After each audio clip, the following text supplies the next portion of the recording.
Hi, fourth grade. Today's question is, how can other subjects help me understand art? Hi, fourth grade. So we're finally going to start using our primary colors to paint. So a couple things I want you guys to go over, especially if you weren't here. We wrote our name on this square piece of paper. The square is actually going to turn into a wheel. It's going to be our very own color wheel. And then of course we wrote our class code. We drew a line down the center. You could have used a ruler if you wanted to. It's up to you. And then we drew a line from corner to corner. Did not have to be perfect. In fact, I like these when they're more unique to the person. You should have had at least 1, 2, 3, 4, 5, 6 different areas, but you could have had more. So basically in these areas today, you're gonna decide where you're going to put your colors. Remember, the color wheel does kind of have a set way that it goes around, but we're gonna do that together. Remember from last week, we had a link where we could go and find symbols. Of course, you can make up your own, but these are some amazing symbols from all over the world and maybe one that is meaningful to you. Okay, so we went over our lines with Sharpie. Today, you guys are gonna be adding in color. And so here is my tip to you. I would do a little letter that you can erase later that will let you know what color order you went. So I just want you guys to watch me first, and then we'll take some time to do this together. So for mine, I have 1, 2, 3, 4, 5, 6 sections. And then inside some of my sections is that symbol. And I'm gonna tell you what's gonna happen in those. You're gonna get the complement. But let's do the outside first. So you can start anywhere. I usually start with the color red. I'm gonna put the red up here. So I'm just gonna put an R, red, orange, yellow, green, blue, purple. That way you can remember what's gonna go where and you don't get messed up and your color wheel is cuckoo. If you have more sections, you're gonna have to have those in between colors. So Mr. Bofield, I have a section in between yellow and green. What goes there? Well, a yellow green. Oh, Mr. Bofield, what's gonna happen if I have in between red and purple? Well, if you combine red and purple, you get magenta. So you can look at my color wheel and you can add your own sections if you need to. If you did 1,000,000 sections, that's gonna be a lot of colors, but I totally support your enthusiasm. Give us a thumbs up once you have the basic colors on the outside. Okay, so now this is where it gets tricky. I'm going to be looking to see that you guys know your complements. Complements are ones that are opposite on the color wheel. So check a look here. Red is the complement of green.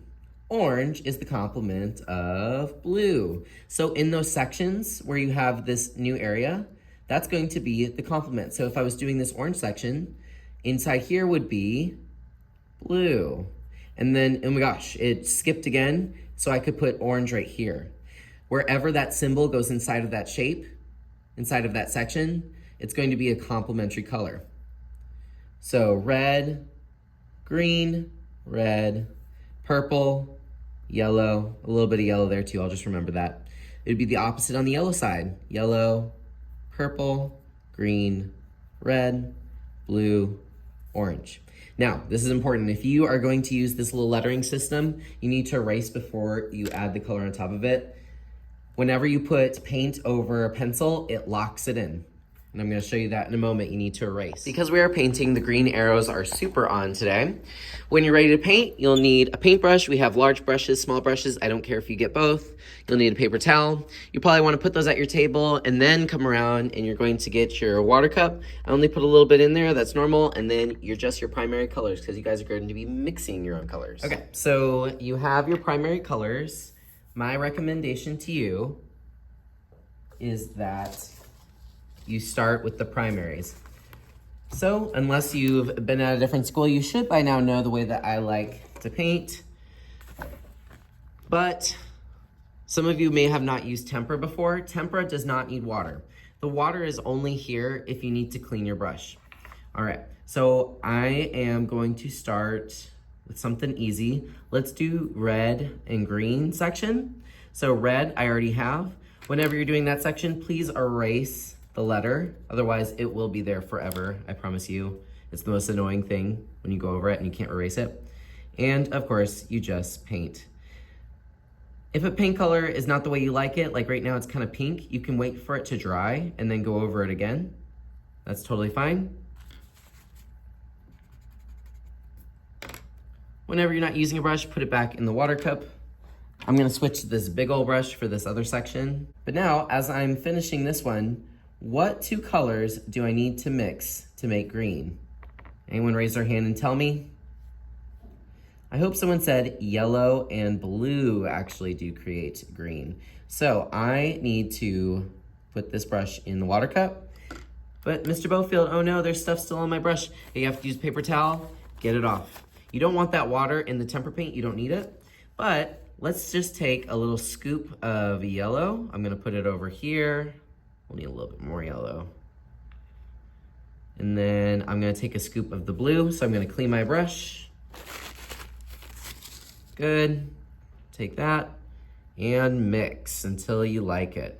So now I have green, yay. Before I forget, I'm gonna take my pencil, erase the G,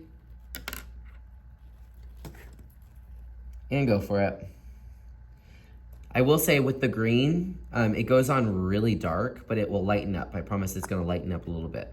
And then you'll just continue this. Start with the primary and then mix your secondary colors.